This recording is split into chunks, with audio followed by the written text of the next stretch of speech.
ইসমাইল হোসেন রুদ্র। বর্তমানে পড়াশোনা করছি ঢাকা বিশ্ববিদ্যালয়ের দর্শন বিভাগে 20 একুশ সেশনে, এবং বাংলাদেশ গণতান্ত্রিক ছাত্র সংসদের কেন্দ্রীয় কমিটিতে আমি যুগ্ম সদস্য সচিব হিসেবে আছি।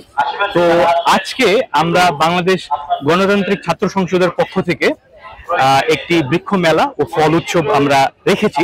তো এটার পিছনে বেশ কিছু কারণ রয়েছে যে আমরা এই থিমে এই আয়োজনটা কেন করলাম। আপনি যদি আমাদের সময়কালটা যদি দেখেন, আমরা বর্তমানে জুলাই মাস দিয়ে বাংলাদেশ যাচ্ছে।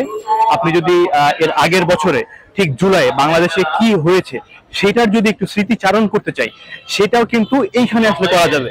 কিভাবে আমরা আমাদের যে দোকানের নামগুলো, সেই নামগুলো কিন্তু আমরা আমাদের জুলাইয়ের শহীদদের নামে, এবং জুলাইয়ে আমরা আন্দোলনের সময় যে টার্মগুলো ইউজ করেছি, যেমন complete shutdown, Bangla blockade, long march to Dhaka, remittance shutdown, ঠিক আছে। এইটার পাশাপাশি আমাদের জুলাইয়ের যে শহীদ যারা রয়েছে, শহীদ আবু সাইদ, শহীদ হৃদয় চন্দ্র তারুয়া, শহীদ রুদ্র সেন, শহীদ নূর মোস্তফা, এবং এরকম আমরা টোটাল 25টা মতো দোকান আমরা রেখেছি।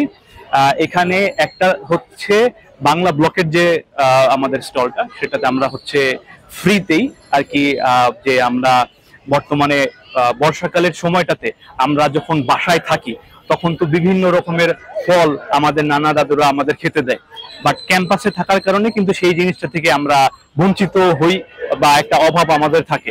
তো এই জিনিসটাই ফলের একটি আয়োজন করার মাধ্যমে ক্যাম্পাসের যে শিক্ষার্থীরা আমাদের রয়েছে তাদের সাথে আমরা এই আনন্দটা ভাগাভাগি করে নিলাম। এবং তারই পাশাপাশি বর্ষাকাল গাছ লাগানোর জন্য সবচেয়ে উপযুক্ত একটি সময়। তারই জন্য দেখা যায় যে গ্রীষ্মকালে বা গাছ লাগানোর জন্য অনুপযুক্ত যে সময়গুলো রয়েছে, সেই সময়গুলোতে গাছ লাগালে কিন্তু গাছ বেশি দিন জীবিত থাকে না, সেগুলো কিন্তু মরে যায়। তো সেইখান থেকে বর্ষাকালটা মানে এই সময়টা গাছ লাগানোর জন্য সবচেয়ে উপযুক্ত সময়।